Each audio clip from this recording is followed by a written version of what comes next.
रोजच्या कामात मग्न असताना एका अनपेक्षित अपघाताने एका कुटुंबाचं आयुष्य कायमचं बदलून टाकलं. सातारा जिल्ह्यातील कराड तालुक्यातील विंग गावातून एक दुःखद घटना समोर आली आहे.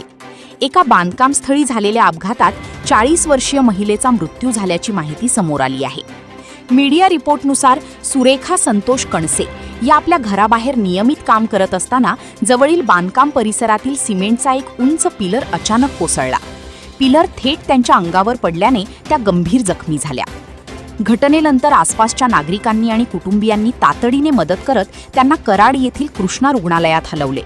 डॉक्टरांनी त्यांच्यावर उपचार सुरू केले, मात्र दुखापती गंभीर असल्याने त्यांना वाचवणे शक्य झाले नाही. या दुर्घटनेमुळे कुटुंबियांवर शोककळा पसरली असून गावातही हळहळ व्यक्त केली जात आहे.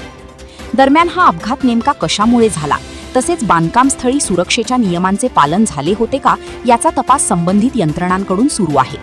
अधिकृत तपास अहवालानंतरच संपूर्ण चित्र स्पष्ट होईल.